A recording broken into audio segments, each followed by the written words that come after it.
একটা breaking news আছে সেটা হচ্ছে গলি গলিতে সুর, মোদি একটা চোর। আমি আবারও বলছি গলি গলিতে সুর, মোদি একটা চোর। ডেইলি ইনকেলাব পত্রিকায় এই নিউজটা করছে। মোদি প্লাস আদানি, মোদানি বলে কটাক্ষ করা হয় ভারতের রাজনৈতিক অঙ্গনে। সম্প্রতি গোয়ার রাজ্যসভায় আদানি ও মোদি ইস্যুতে জ্বর তুলে তোলপাড় ফেলে গেলেন আদমি পার্টির সাংসদ সঞ্জয় সিং।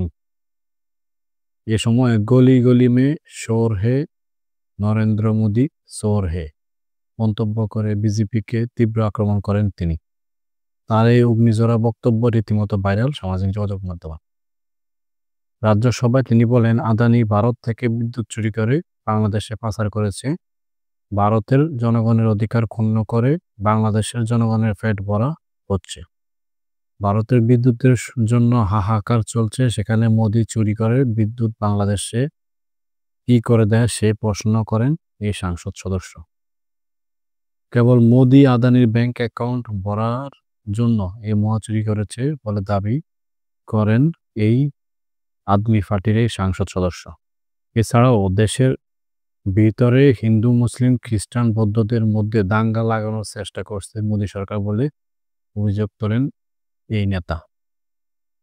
মোদি সরকারকে আদানির জন্য দালালি করা সরকার বলে মন্তব্য করেন তিনি। বলেন, আদানির সম্পদ নদী থেকে সমুদ্র হয়ে গেছে।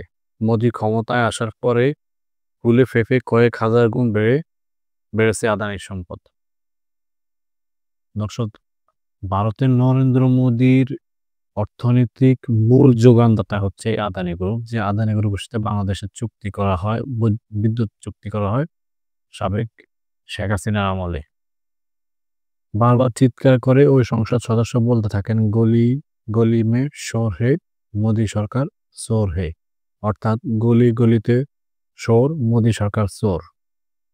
স্পিকার বারবার চেষ্টা করেও ওই সংসদ সদস্যের বক্তব্য বন্ধ করতে ব্যর্থ হন।